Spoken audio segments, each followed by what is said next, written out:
Hola, buenos días. Les voy a compartir una reflexión para empezar bien el día. Cuando aprendas a leer serás libre para siempre. Frederick Douglass. Y vamos a hacer una recapitulación de la clase anterior. La clase anterior iniciamos con el proyecto número 2. El ámbito es de literatura, el tipo de texto es descriptivo, la práctica social del lenguaje, estudiar manifestaciones poéticas de movimientos literarios. ¿Qué significa esto? Bueno, pues que vamos a estudiar pues, las manifestaciones que utilizaban cada escritor, cada autor, de acuerdo a su época, porque los movimientos literarios es la época a la que pertenece. Pues vamos a comenzar la clase y vamos a pasar a la siguiente diapositiva.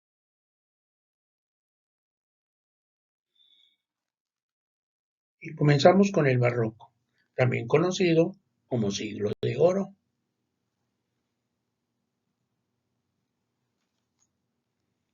Se manifiesta en todas las artes de la época: arquitectura, literatura, pintura y música.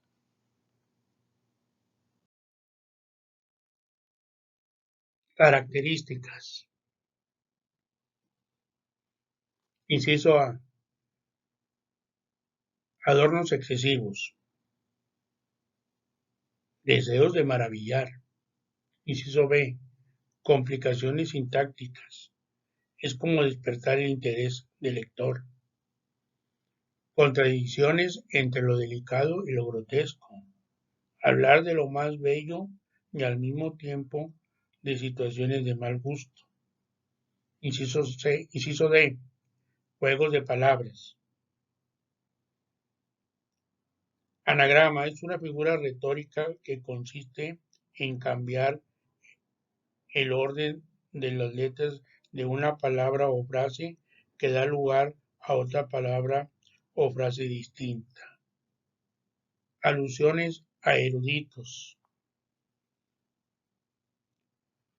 Se refiere a una persona instruida en distintas ciencias, artes o disciplinas.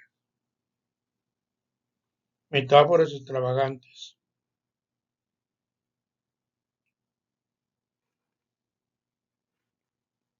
Es un movimiento típicamente español, se da en todos los géneros importantes y predomina en la comedia española. Quiero hacer hincapié en el inciso F, metáforas extravagantes. En este tipo de poemas que utilizaban en el barroco se utilizan muy frecuentemente. Más adelante va a venir la explicación. Continuamos con la siguiente diapositiva. Época, siglo XVII.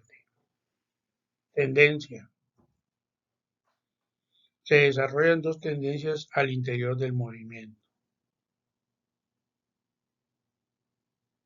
culteranismo, uso de formas poéticas de difícil comprensión, basadas en abundantes y complicadas metáforas;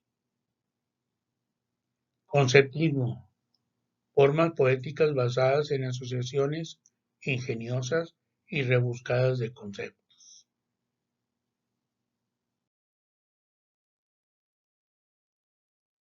Representantes más importantes del barroco: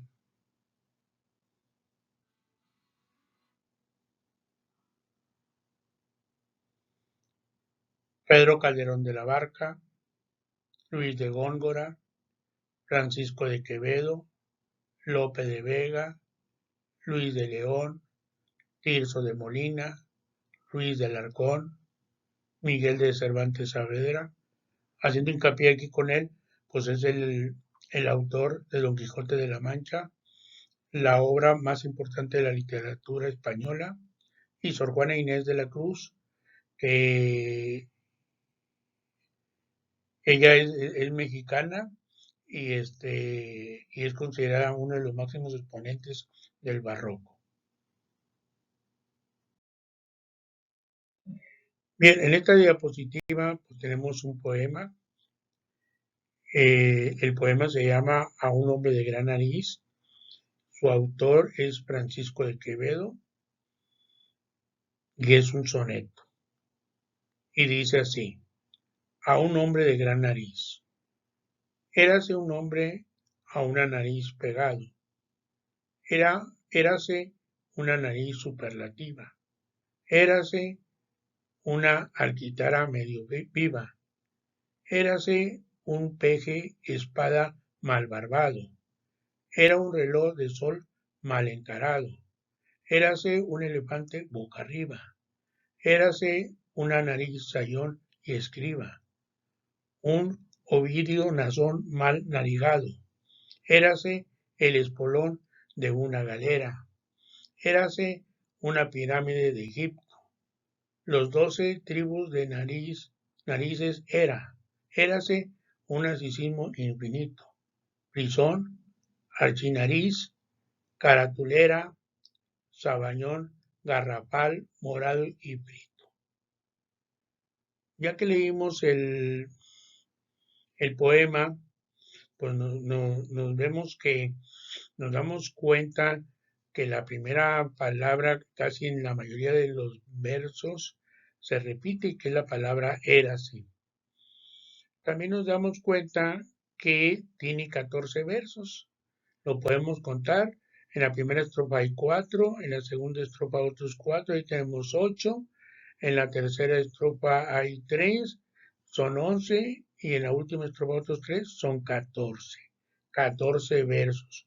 Y dice ahí 14 versos en decasílabos. La palabra en decasílabos significa que la métrica, o sea, lo que mide en sílabas cada verso son de 11 sílabas. Y la mayoría de los sonetos es así. Y su rima, pues su rima es como está ahí marcado, A, B, B, A, es una rima consonante, A, B, B, A, C, D, C, D, C, D.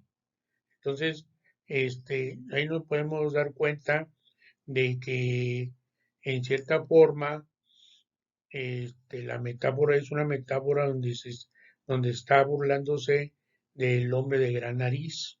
Entonces, y ahí lo está comparando con algunas otras situaciones.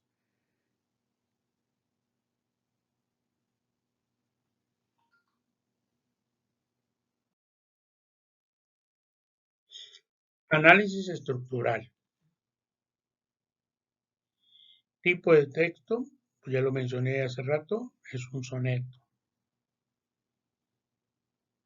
Tipo de verso, endecasílabo, porque cada verso tiene 11 sílabas.